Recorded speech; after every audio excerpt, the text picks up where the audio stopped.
হায়, আপনারা অজয় পাড়াগায় গ্রামে থাকেন, আপনাদের এখানেও সুখ নাই। আপনারা বলেন আমরা গুলশানে থাকি না, এই জন্য সুখ নাই। গুলশানে যারা থাকে ওদেরও ঘরে সুখ নাই। যদি সুখ থাকতো তাহলে নিজের পিস্তল নিজের মাথায় লাগায় গুলি কেন করত? গুলি কেন করত?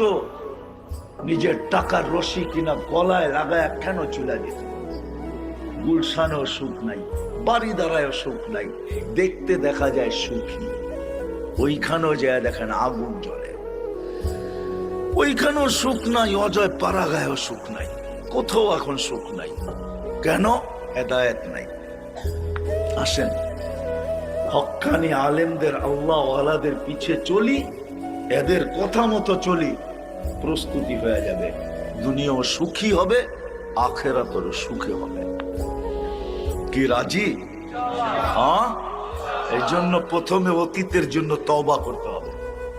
তওবা করতে রাজি? হ্যাঁ, বলেন আমার সাথে, আল্লাহ তওবা করলাম। মনের থেকে তো? হ্যাঁ, নামান নামান বুঝেন, কিন্তু মনের থেকে না হইলে আব্দুল কাদের জিলানী রহমতুল্লাহের কথা সত্য হবে। বলবে লিসানুকা মুমিন কলবুকা মুনাফিক। তোর মুখ তো সত্যবাদী, কিন্তু দিলটা তোর মুনাফিক। দুটা এক হইতে হবে। আর যদি তওবা মনের থেকে করতে পারেন, পিছেরটা মাফ। এটা আল্লাহর ওয়াদা আছে। ফাইন তাবু ফানা হাবিবুহুম। তওবা করতে দেরি মনের থেকে, আল্লাহ বলে তোকে বন্ধু বানাইতে দেরি করে। যদি মজমা মনের থেকে করতে পারে, সবাই বলতে পারে আমি আল্লাহর বন্ধু। আল্লাহর কথা সত্য।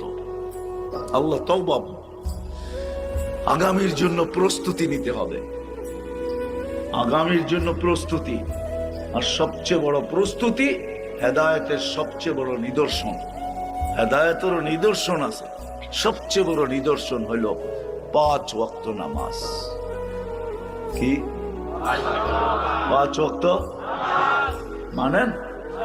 হ্যাঁ, ওয়াদা করতে পারেন যে আজকের থেকে নামাজ ছাড়বো না? কে কে পারেন দেখি? হ্যাঁ, আল্লাহ কবুল করুন। আপনাদের ওয়াদায় আপনারা পাক্কা হন। ওয়াদায় পাক্কা তো আল্লাহ পাক্কা। আল্লাহ ফল দিবে। শুধু শুধু বলেন নাই, ইদা সালুহা সালুহা সাইরুল আমাল।